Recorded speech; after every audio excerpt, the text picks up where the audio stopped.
পরম পিতার চরণে প্রণাম এবং সবাইকে আনন্দিত জয়গুরু জানাচ্ছি। তো সত্যানুসরণের প্রত্যেকটা কথাই তো আমাদের জীবন বিজ্ঞানের কথা। আর এই সত্যানুসরণের কথা নিয়ে অনেক সময় আমি এইসব কথা নিয়েই ভাবি, ঠাকুর যে বলছেন আর আমরা যেভাবে চললা দরকার সেভাবে চলতে পারছি না, এই কথাগুলাই ভাবি, নিজের জীবনেও ভাবি। ঠাকুর যেমন ভাবে আমাকে চলার কথা বলেছেন আর অন্য অন্য মানুষকেও যেমন চলার কথা বলেছেন বিভিন্ন তার সেই বাণীর মধ্যে, তার গ্রন্থাদির মধ্যে, সেই সব কথা নিয়ে ভাবি। তো মধ্যে মধ্যে উকি দেয়। তো এই মুহূর্তে একটা একটা ঠাকুরের সত্যানুসরণের একটা মানে বাক্য আমার মনের মধ্যে উকি মারছে। ঠাকুর এক জায়গায় বলেছেন যে অহংটা মানুষের যখন মিলিয়ে যায় তখন মানুষ সর্বগুণ সম্পন্ন নির্গুণ হয়। তো এই যে অহংকার, এই অহংকারটাই কিন্তু আমাদের সর্বক্ষেত্রের জীবনের উন্নতির প্রধান বাধকই হচ্ছে আমার এই অহংকারটা। ঠাকুর তাই বলেছেন, তোমার ওই অহংকার আহাম্মক আমিটাকে, এই তিনটা বিশেষণ বললেন, অহংকার আহাম্মক আমিটাকে বের করে দাও, পরম পিতার ইচ্ছায় তুমি চলো। তো এই যে অহংকার, ঠাকুর বলেছেন অহংকার শব্দটার যে সূত্রটা, ব্যাখ্যাটা ঠাকুর খুব সুন্দরভাবে বলেছেন। অহংকার কাকে বলে? বলছেন কোনো কিছুর দ্বারা প্রতিহত হলে যা নিজেকে প্রতিষ্ঠা করতে চায় তাই অহং। আমিও গান গাই, প্রণয়দায়ও গান গায়।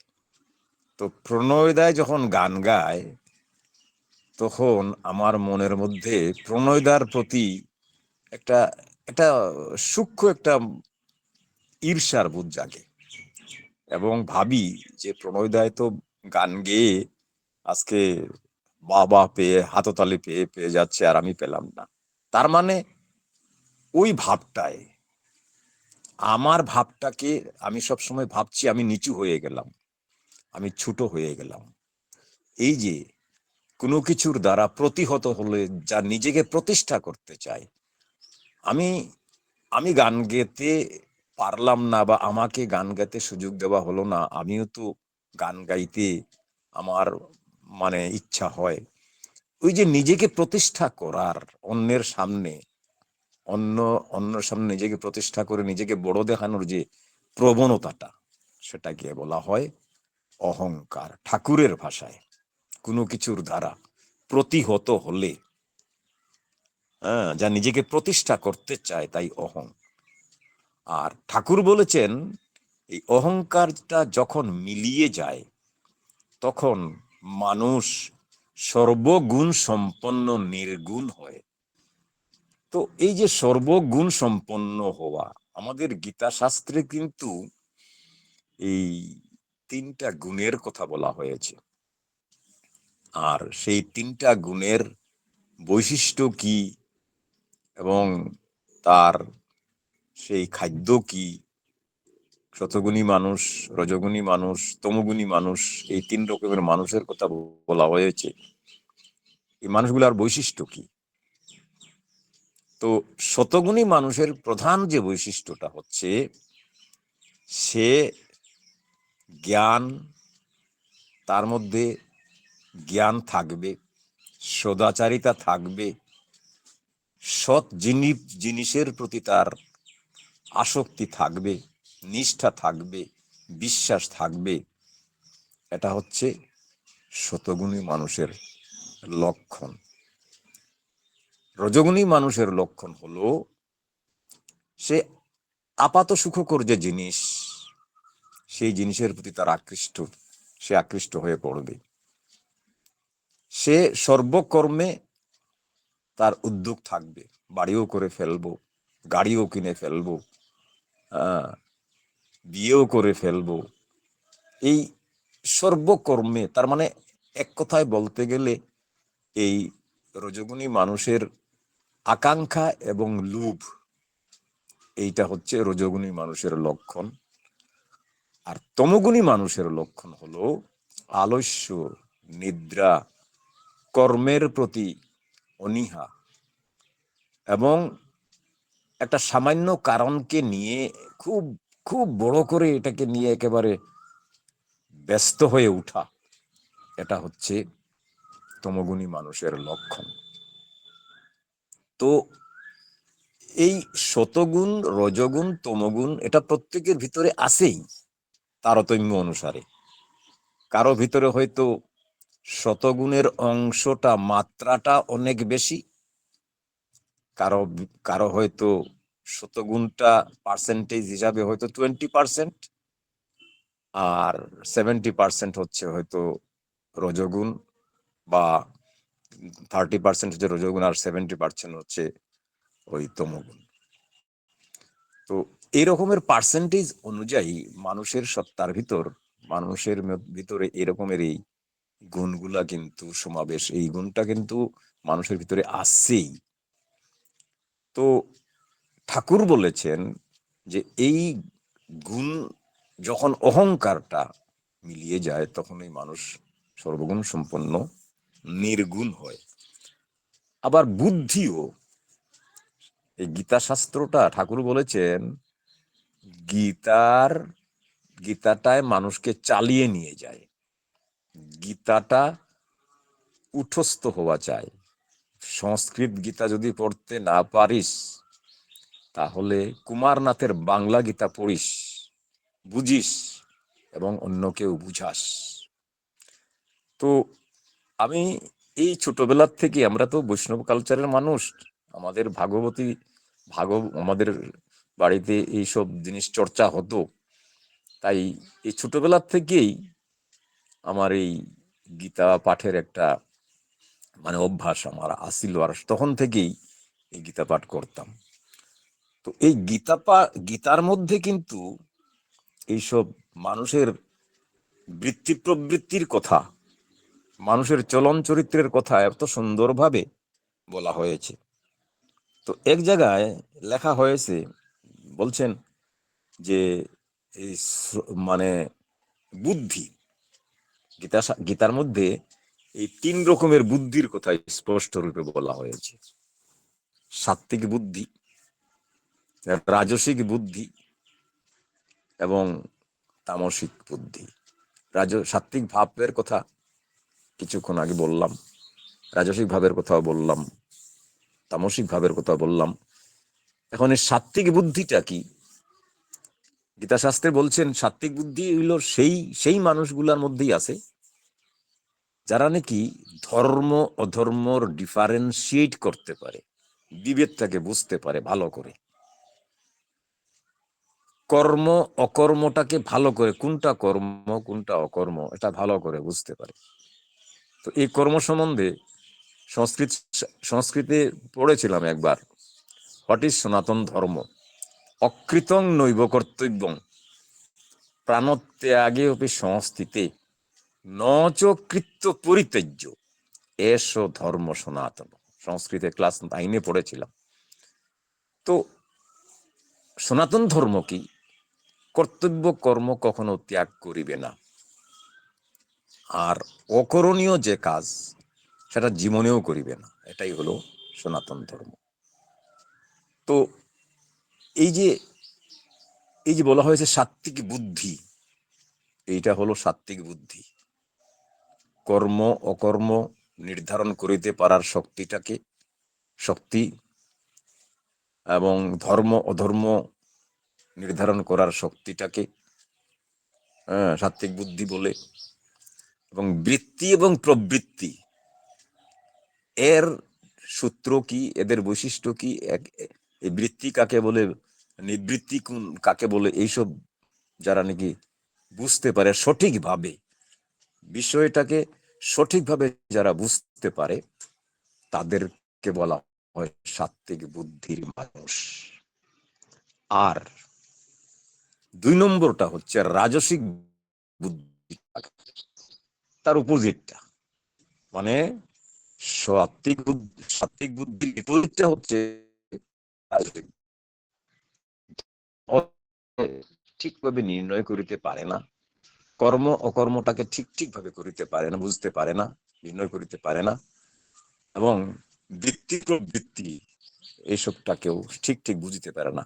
যার যে বুদ্ধিতে, ওটাকে বলা হয় রাজসিক বুদ্ধি। আর তামসিক বুদ্ধিটা কি?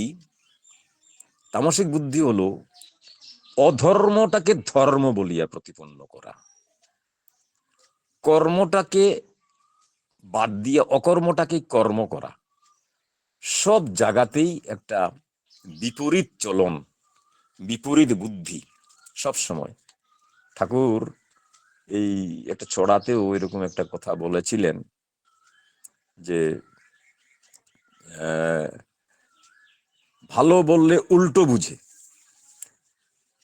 এই তামসিক বুদ্ধির মানে চরিত্র, ভালো বললে উল্টো বুঝে, রূঢ় ভাষায় প্রতিদান, স্বর্গও যদি মরতে আসে শান্তিতে তার নাইক স্থান।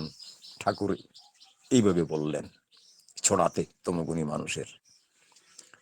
তো এই যে গুণগুলা, যে বুদ্ধিগুলা, অ্যাকচুয়ালি একজন মানুষের চালক হচ্ছে তার বুদ্ধিটা। এর জন্য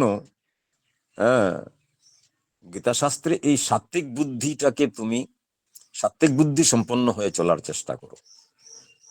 বুদ্ধিটায় কি করে? বুদ্ধিটায় মানুষকে মানে ডিসিসিভ পাওয়ার যেটাকে বলা হয়, সিদ্ধান্ত নেওয়ার যে শক্তিটা, এটাকে বুদ্ধি বলা হয়েছে, যেটা নাকি সিদ্ধান্ত দেয়। বিবেক বুদ্ধি আমরা বলে থাকি অনেক সময়, বিবেক বুদ্ধি তার মানুষটার বিবেক বুদ্ধি খুব ভালো, মানুষটার বিবেক বুদ্ধি খুব ভালো না। তো এই যে বুদ্ধিটা, এটা ছোট্ট একটা উদাহরণ দিয়ে যদি বলি তাহলে বোধহয় জিনিসটা একটু ক্লিয়ার হবে। কেমন? যেমন আমি রাস্তায় দিয়ে হেঁটে চলছি, তো আমার সম্মুখে কিছু লুবনীয় জিনিস, হয়তো সোনাই হোক বা টাকাই হোক, আমার সম্মুখে পড়ে আছে।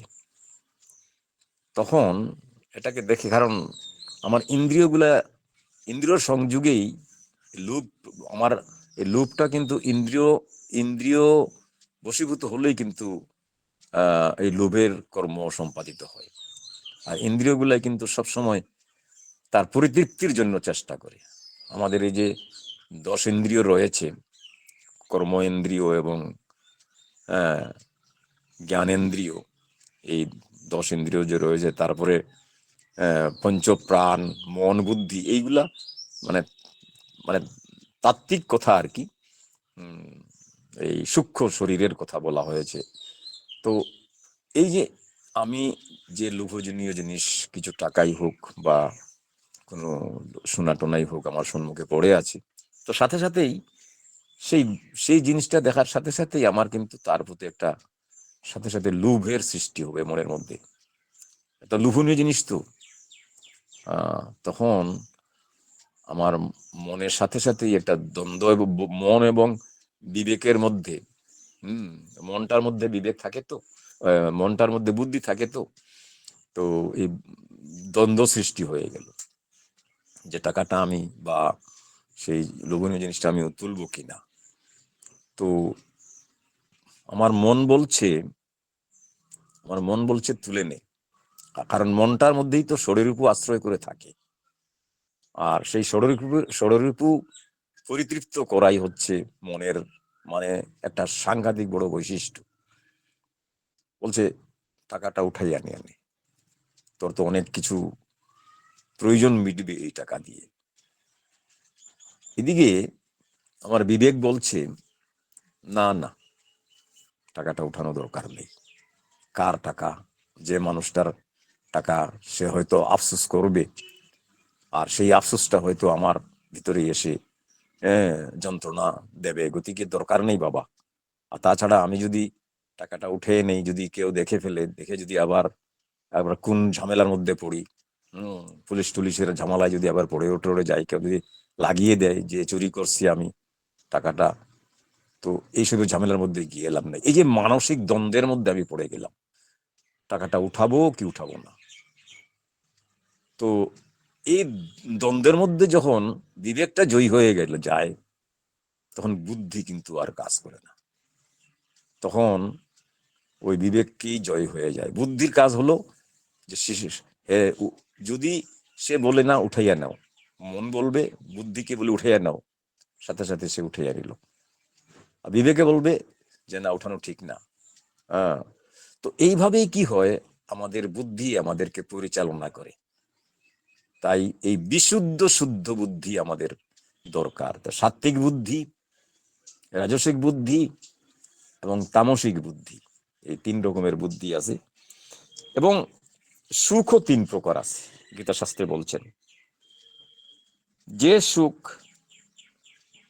প্রথমে অবস্থায় বিষবৎ লাগে, পরবর্তীকালে যেটা অমৃততুল্য মনে হয়, সেটাকে গীতা শাস্ত্রে বলা হয়েছে সাত্ত্বিক সুখ। যে সুখ প্রথমত বিষবৎ লাগে, পরে অমৃততুল্য মনে হয়, তাকে বলা হয় সাত্ত্বিক সুখ। রাজসিক সুখটা কেমন? যে সুখ ইন্দ্রিয় সংযোগে প্রথমতে অমৃততুল্য লাগে, পরবর্তীকালে বিষবৎ মনে হয়, তাকে বলা হয় রাজসিক সুখ। আর তামসিক সুখটা কেমন? তামসিক সুখটা হলো যে সুখ প্রথমে ও শেষে নিদ্রা, আলস্য, প্রমাদের দ্বারা মোহাচ্ছন্ন করে রাখে, তাকে তামসিক সুখ বলা হয়।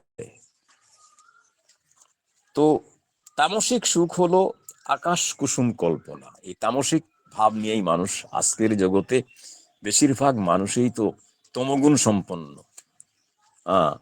এই তামসিক সুখ হলো আকাশ কুসুম কল্পনা। অলসভাবে শুয়ে বসে আস্বাদন করা হয় আজগুবি এই সুখ।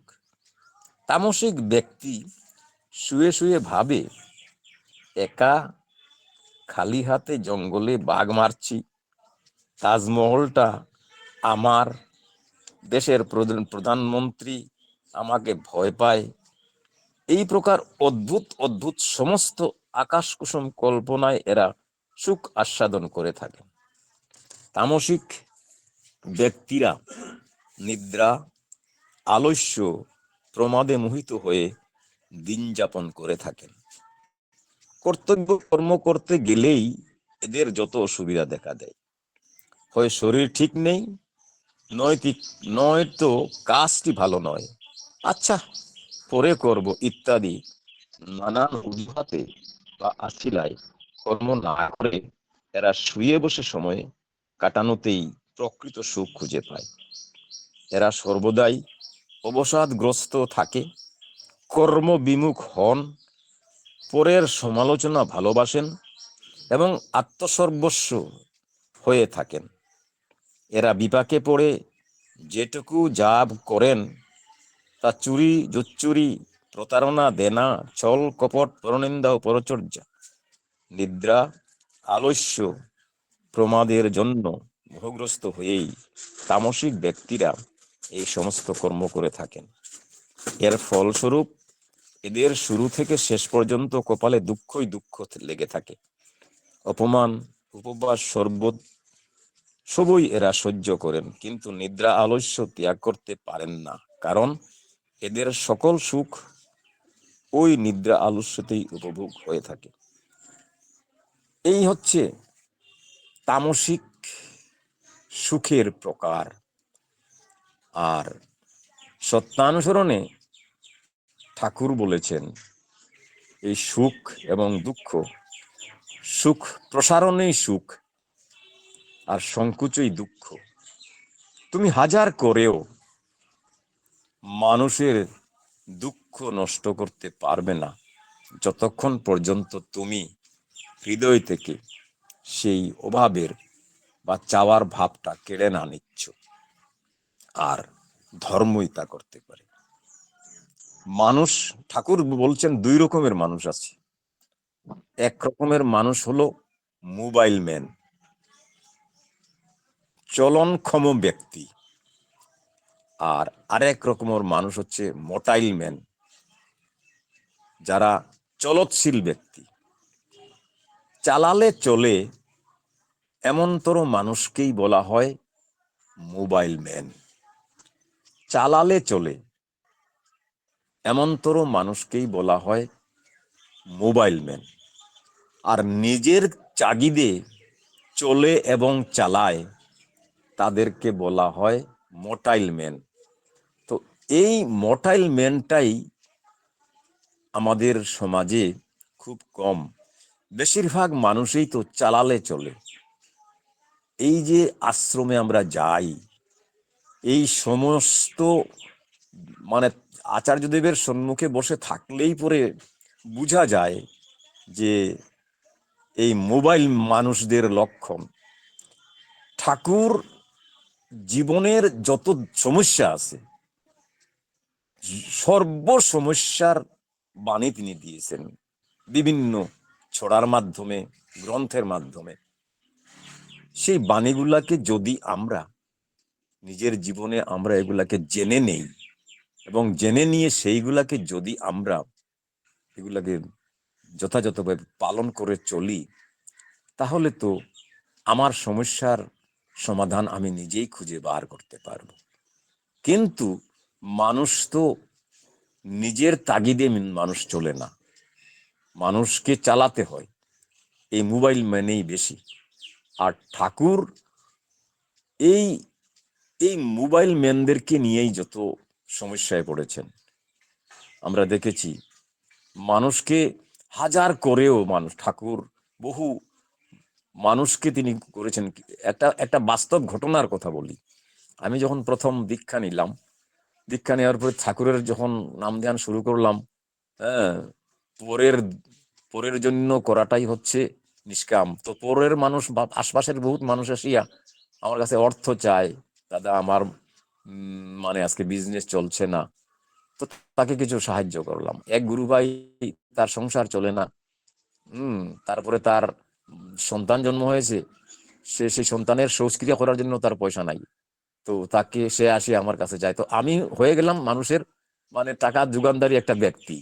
তো এমন ভাবে চলা শুরু মানে এই কথাটা যখন প্রচার হয়ে গেল, মানুষ ডেইলি মানুষ আমার কাছে আসা শুরু করলো, হ্যাঁ, প্রাপ্তির আশায়। দাদার কাছে গেলে তিনি ঠাকুরের এখানকার মাস্টার মানুষ, গেলেই পাওয়া যায়।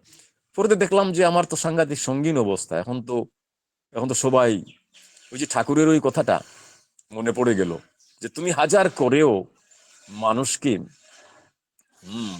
মানুষের দুঃখ নষ্ট করতে পারবে না যতক্ষণ পর্যন্ত তার মন থেকে সেই চাওয়ার ভাবটা কেড়ে না নিচ্ছ, আর ধর্মই তা করতে পারে।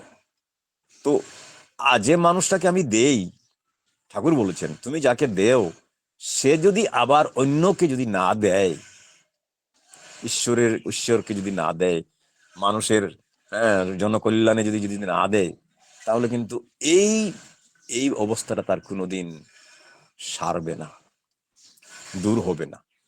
তো যাই হোক, সময় তো প্রায় শেষ হয়ে গেছে। তো শঙ্করদা ছবিমা বললেন কিছু, বলে ঠিক আছে আমি তো আমার মতন করে ঠাকুরের কথা বলবো, হ্যাঁ, ঠাকুর যা বলান তাই। যাই হোক, আমার বুদের মধ্যে এইসব কথাই দুলা দিচ্ছিল, আর আমি সেই সব কথাগুলাই আপনাদের সম্মুখে তোলার একটা প্রয়াস করলাম। পরিবেশনায় যদি কোনো রকমের কোনো মানে ভুলভ্রান্তি থাকে ক্ষমা করবেন। জয় গুরু শঙ্করদা, জয় গুরু। জয় গুরু, জয় গুরু, শ্রদ্ধে লেলুদা, জয় গুরু, জয় গুরু। পরের লাইনটা একদম শেষের লাইনটা না বলে ভালো ছিল আর কি। শেষের লাইনটা শেষের লাইনটা ভালো ভালো ভালো লাগে না বলি।